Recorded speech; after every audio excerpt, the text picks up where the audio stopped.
every song that I've written that has something to do with sex was off experience. And I would literally have sex to write. So I would do more. I would make it more intimate, even though I wasn't taught intimacy or like catering. I wasn't taught to cater, but because I loved R&B music and because I understood the power in it, it's like, okay, I'm going to write about what I'm doing. So I'm going to make everything legit a movie.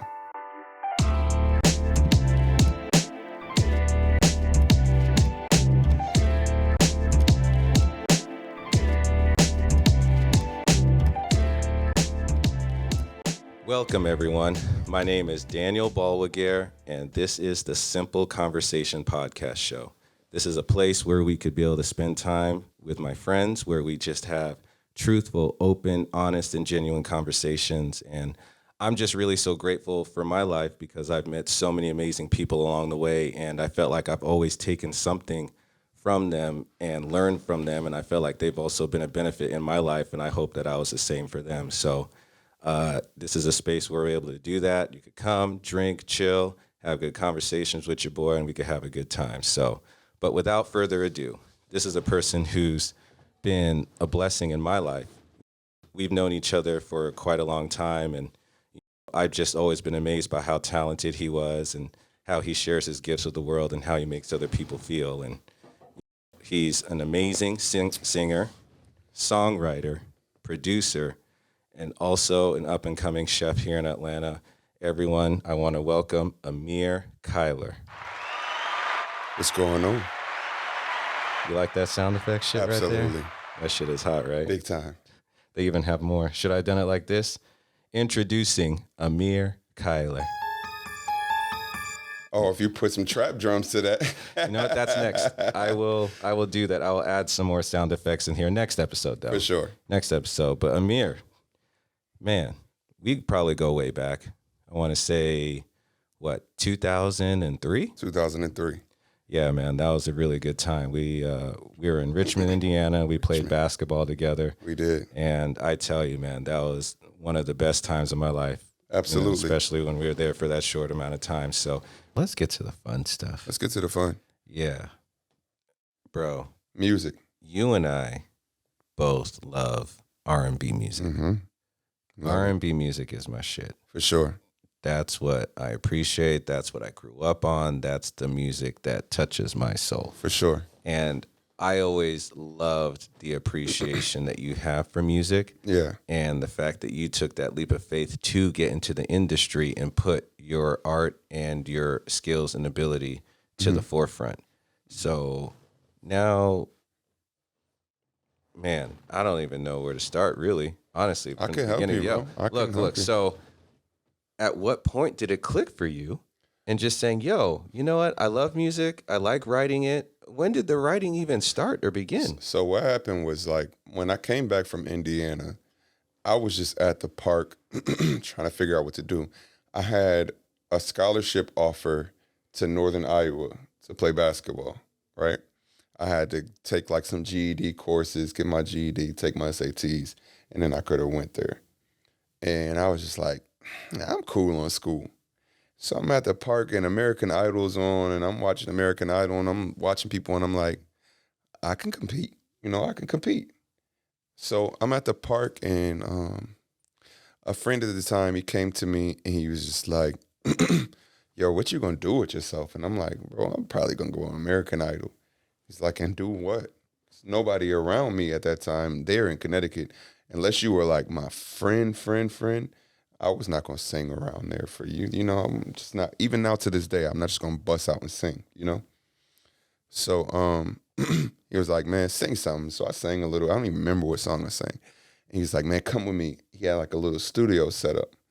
So he showed me how to count bars and how to hear melody a little bit. I could hear a melody already, but just show me how to add, put melody in words. And, I just started messing around and I sucked at first. But I just liked writing and like creating. When I was younger, I will always write stories. I will always write poetry. I will always write, and I will always look at the back of the credits on CDs and tapes and see who wrote what and who produced what. I was always intrigued by it, and I always felt like my name would be on the back of there. But I didn't ever want to be an artist. I didn't ever understand like what the music business was. I just always could see my name, from when I was a kid. Like my name's gonna be on the back of one of them. I knew it. And so when I first got a taste of it, I would just soak it up and watch these people. They were all rappers at the time. I would watch how they wrote, how they would knock a verse out fast, how they would put stuff together. And I really just studied, like just sat back and watched. And I would go back home and like just listen to Michael Jackson nonstop and just figure out how he would attack, his verses, how he would vocally attack them, how the melody was, how easy and simple the melodies were on songs, and how it wasn't about, how many tricks you could do with your voice, but how you would pierce through on the track, just everything sonically about what he would do.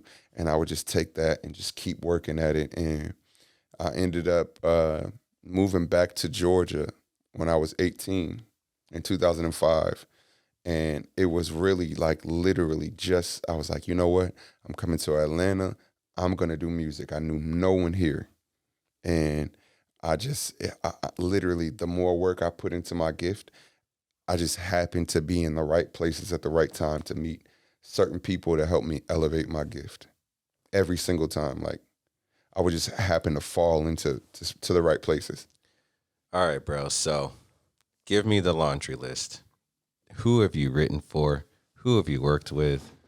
Who are the artists that, that have had songs out with your words being portrayed to the world? Okay, so like I've had songs on projects with Gucci Man, Rotimi, Day 26, 112, August Alsina, YFN Lucci, Macy Kate.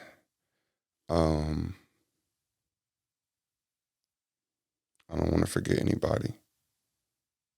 I have Tamar Braxton. I have like a bunch of artists, man. Like That's so I work dope. with a bunch, and even artists that I've worked with where songs haven't come out yet. It's been a bunch of artists. Man, that's amazing. Yeah. So any artists that you really had a really good relationship with, that you really had good chemistry with, and they kind of saw your vision and help it bring to life and also bring success to their career? So let's say this. So Day 26, I remember when Making the Band was coming out, and I was watching it. I was watching it with my homeboy Chris Boyd and my cousin Corey Jarrell. And we were all watching it, and I was just like, yo, we're going to work with them. Like, I'm going to do their whole album. I spoke it to Chris, and he was like, all right, bro. We had no clue of how we were going to get in touch with them. He had no connection to them whatsoever, but I was just watching them. I could feel it. Like, I'm supposed to work with them. And years passed. They ended up, not being with Bad Boy anymore, not being on MTV. And I don't even remember how I ended up getting their email, but I ended up getting their emails and sent them music and started working with Brian Angel from Day 26 at first. And then they ended up reuniting as a group, and I ended up doing their entire project. It's called A New Day. It went number one on iTunes R&B charts, on Google Play's R&B charts, and Spotify's R&B charts independently with no budget. Like literally no money put in it to market, promote, nothing, just off their core fan base. And what we were doing, like going live while we were making the project and, leaking the project, via live to show their fan base, and their fans went and got it number one. Well, it's pretty common in the R&B world that, they have ghostwriters, but rappers have ghostwriters too? So I didn't write a rap for Gucci. He was just a part of the song. I didn't write his verse. He absolutely wrote his verse. So Gucci Now, writes what his we music. did do is we chopped his verse up. So when you're saying we, were you part of a group or Yeah, something? we were called Edema. Edema. And Every who day is I it? make a hit. Every day you make a hit. Yeah. Or every day I make a hit. Every day I make a hit. That's dope. Yeah. And how many people are in this group? It was three. Three Three of you us. guys? Yeah. And what did each of you guys bring to this group? So Jay Reed, he was like our Dr. Dre, right? Where just everything he touched he gave it a gloss. He showed us how to make records. He gave us a polish. He was a real musician. He's a real musician. His ear is perfect, you know? So he brought that. He could write. He played keys, bass, guitar. He played bass guitar and regular guitar. He played keyboard. He plays drums. He's just an overall musician. He could sing. And then we have Romano, who is top tier producer right now. Probably one of the top 2-3 producers in Atlanta right now. He was more so at the time just about programming, and it was with his drums and his engineering ability and his writing ability at the time. He's turned into a phenomenal keyboard player, a phenomenal producer as well. Like, again, one of the top 2-3 producers in Atlanta right now. And shout out to Jay and Mono right now, man. They're doing really big things. And that is so dope that you guys were able to find your niche and your chemistry and also be able to create hits for other people. Absolutely. So how did you guys actually connect and find this commonality in music and said, yo, it'd be really dope if we work together and then like start a group and then find a way to network and put yourself out there and say, yo, my shit is dope, fuck with me. And then now getting top tier artists who are on the charts right now or during that time, you know, to give you guys a chance and say, hey, you know what, these guys are really good. So our manager, Jay, and myself, we were a team first. And our manager was a barber named Dana Rivers. And Dana knew a guy named Sheldon Body, who was another one of our original members in Edema. And Sheldon Body and Romano were partners at the time, a writing team. And so they used to come out to Jay's crib and we would work, you know. And the chemistry from day one, just me and Romano chemistry from day one, like we just hit it off. You know what I'm saying? We laugh and smoke a little weed, you know what I'm saying? Like we just vibed. So his and my chemistry was great. Him and Jay's chemistry was great, and we just hit it off. We were all athletes. We all come from, like, you know, even though we all come from different type of backgrounds, we all were like 3 peas in the same pod, even though different personalities, but we all just meshed. You know what I'm saying? Jay is 4 years older than me. I'm 6 years older than T. Jay's 10 years older than T. So we all were tiered off, but we all were like, we were just brothers, you know? What a great really range, dope. by the way. Yeah, for sure. Just be able to have the older generation perspective as well as the young one and what they like and what they coming up. And in the middle where you come, because you could bridge that gap together. And that's literally what we did musically, right? So Jay was older, T was younger. I was a blend of both. I could connect with both of them. So what we would do was, like, me, I don't play any instruments, but I could sing out what I hear. I can beatbox out what I hear, you know? So I might hear certain things in a track and sing it out to Jay. Jay might play it. Or, you know, I might hear something that where a snare is supposed to be, or a 808 or a kick is supposed to be, and T might play it, you know what I'm saying, and elevate it or whatever. And we would just bounce off of each other like that. Or like T would go lay a melody down and then I will write, you know, lyrics to it. And the melody will be more of a young melody, but the lyrical content would be more adult, you know, without it being too old. We would just blend the two. And the great thing with all of us, I think the greatest gift to all of us was we all listen to everything. Like, I would listen from Queen to DMX to Michael Jackson to Biggie to Boys to Men to So what were your influences, R&B influences growing up? R&B influences are too many.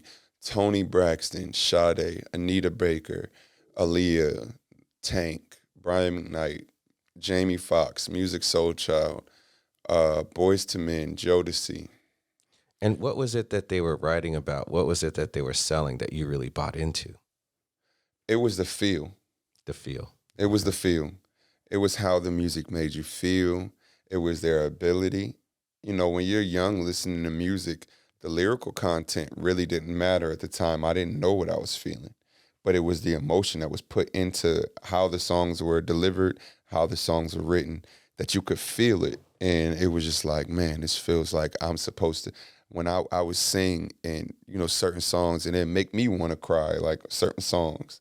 So was it the production, the beat, or was it the lyrics, or was it the mixture of both? What really kind of everything. caught your attention the first time? Like if you hear a record and it's just like, you've So, never heard it before, it comes on the radio or you hear it on the CD for the first time and the beat drops. And then now it's something you could rock with and then the lyrics come into play. Do you feel like, were you relating more to the lyrics of what was going on? it was the Because melody first. it was the melody. It was the Gotcha. melodies Okay. first. Because I was able to grasp melody and able to, you know, sing along with the records, the melodies caught me first. I didn't really get into lyrics until I got a little older to really understand what I was singing about. And it's like, oh man, this was dope, you know, going back listening. But at first it was the melody. Then it, you know, of course it's the beat on some of them, but it was the melody first and the vocal abilities of these people. I feel like the melody is so underestimated. The melody is the most important. It's the most important. It's the one that really drives the song. But to be able to come up with the melody Yeah, and to write a lyric that resonates with the right pitch absolutely. is just bar none, because that's what will really make you fall in love That's with the magic, song. bro. That's you the know? magic. Being able to create music, right? You really literally, first off, music is, true music is given. It's a gift. Like, I don't just sit and write music. I'll wait until, you know, the production is done and I hear the full production or at least a skeleton of the beat. And then I'll let the music talk to me. And that'll determine what I want to write about. The music will tell me everything. It's like it's gifted from the universe. And, you know, of course, I'll write it down and make sure it makes sense and, you know, give it some structure and, you know what I'm saying, like that. But everything is gifted. Every time I look back, I'll look at some words that I wrote and I'm like, I remember this song called Sex Instructions, and it was like, sit back and just relax while I control the mood. My hand straight to her body, then my lips will follow suit. She's fiending from the waist down. Her moans are just my playground. And it's like, every time we go to space, the stars align together. When we descend, our bodies clutch and change just like the weather. Her body is screaming, oh, and my body caters safely to her moans. It's like, you know, our body, when we descend, our bodies clutch and changes like the weather.